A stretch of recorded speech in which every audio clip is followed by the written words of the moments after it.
Hi guys, my name is Shukra Bakari. I'm a Nigerian living in Côte d'Ivoire.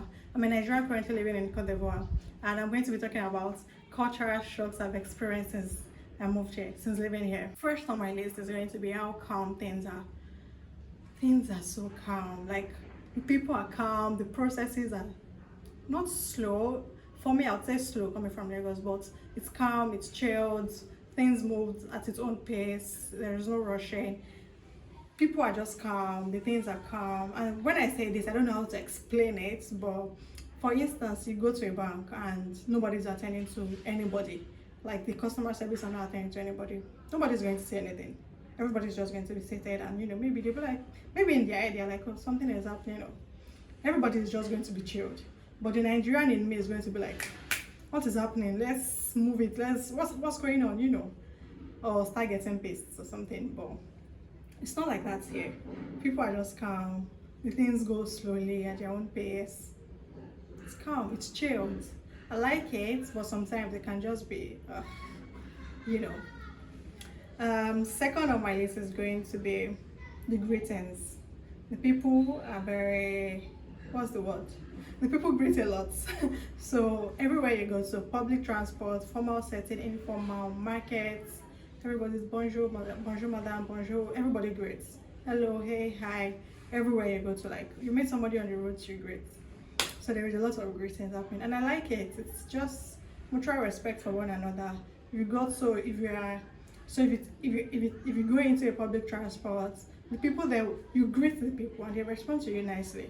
If you go to a market, you greet. So there's a lot of greeting, and I like it. But something else that shocks me with the greeting as well is, so if you meet like people so let's say a friend of a friend or a colleague, a friend of a friend, people that when you hang out or something, the French kisses, like, I'm not used to it. So sometimes I'm like, oh, they're coming for a hug, but then it's a kiss, and I'm just, I'm lost most of the times, mostly confused. And sometimes you think it's one kiss, but it's two or it's three. I don't understand it. It took some getting used to, and I still don't think I'm used to. I'd rather just shake you. Not even hug, I'd rather just shake you. Next on my list is going to be the monthly rent. So they pay rent monthly, and that was like, oh really? So you have to pay your rent every month. If you like, have money, if you like, don't. By the end of the month or beginning of the month, you have to pay your rent.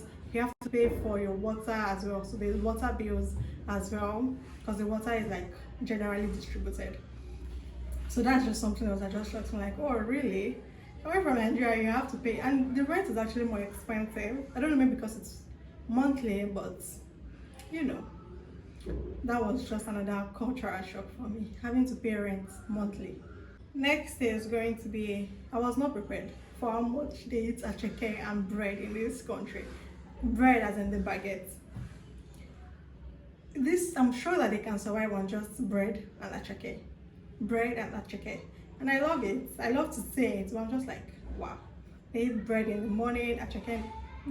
And they love that these people, yeah, that's another thing. The love they have for their country is the love they also extend for the things in the country. So when you meet a native here, and you say, oh, I'm new here, I'm just living here, the first thing they ask you, have you eaten acheke? Like, have you tried our food? Do you like it here? Because they love their country and they want you to love it too, and they love their food. So they eat a lot of acheke, they eat a lot of bread, they eat a lot of plantain as well. They call it aloko. So they eat a lot of plantain, also a lot of zobo. It's called bisap here. Plantain, aloko, bisap, acheke, baguettes, staples. And they don't eat plantain with, as in dodo, they don't eat it with rice like that. They mostly eat it with fish, grilled fish, or acheke, or just plantain and egg, boiled egg. But they eat a lot of plantain and plantain chips. The language, so coming here, I know it's a francophone country, and I don't think I was shocked at that. Actually, the language, everybody speaks French.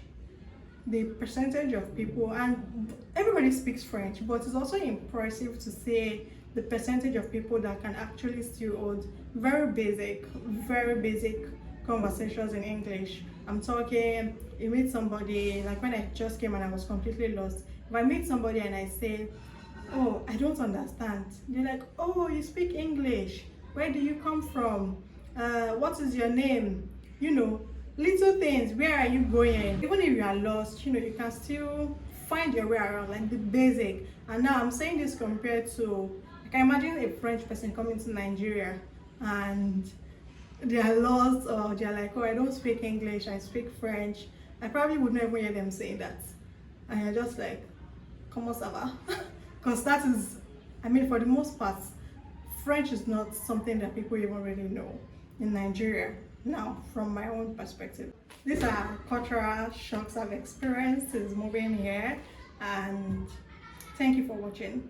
Kindly like, drop a comment, share with your friends, and subscribe. Thanks for watching.